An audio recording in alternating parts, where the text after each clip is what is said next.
1930களின் இறுதியில் உலகம் மிகப்பெரிய மாற்றத்திற்குள் சென்று கொண்டிருந்தது. முதல் உலகப் போருக்கு பிறகு ஜெர்மனி பொருளாதார சிக்கல்கள், வேலை இழப்பு மற்றும் அரசியல் குழப்பங்களால் பாதிக்கப்பட்டிருந்தது.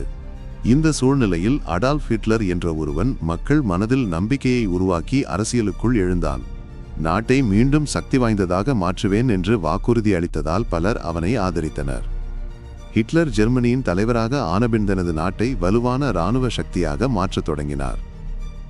அவர் தனது சிந்தனைகளை உலகின் மீது திணிக்க முயன்றார்.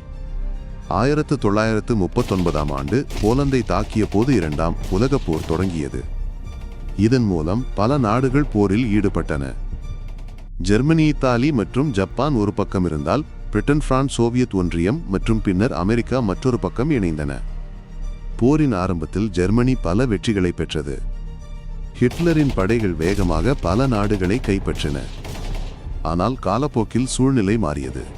ரஷ்யாவின் கடுமையான குளிர்காலமும் நீண்ட கால போராட்டமும் ஜெர்மனியின் சக்தியை குறைத்தது. அதே நேரத்தில் அமெரிக்கா போரில் இணைந்ததால் கூட்டணி நாடுகளின் பலம் அதிகரித்தது.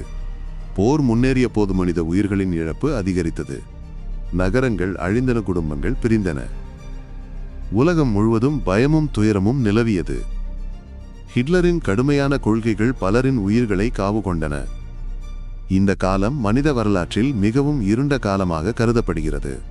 1945ஆம் ஆண்டு கூட்டணி நாடுகள் ஜெர்மனியை சூழ்ந்த போது ஹிட்லரின் ஆட்சி முடிவுக்கு வந்தது. போர் முடிவடைந்தது. உலகம் இந்த போரில் இருந்து ஒரு பெரிய பாடத்தை கற்றுக்கொண்டது. அதிகாரம் மற்றும் வெறுப்பு மனிதகுலத்தை அழிவிற்கு இட்டுச் செல்லும் என்பதை. போருக்கு பிறகு பல நாடுகள் அமைதியின் முக்கியத்துவத்தை உணர்ந்தன. ஐக்கிய நாடுகள் சபை உருவாக்கப்பட்டது.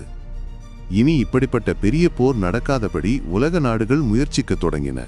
இந்த கதை நமக்கு ஒரு முக்கியமான உண்மையை நினைவூட்டுகிறது. சக்தி மற்றும் வெற்றி மட்டுமே ஒரு நாட்டை உயர்த்தாது. மனிதநேயம், அமைதி மற்றும் ஒற்றுமைதான் உலகத்தை பாதுகாக்கும் உண்மையான சக்தி.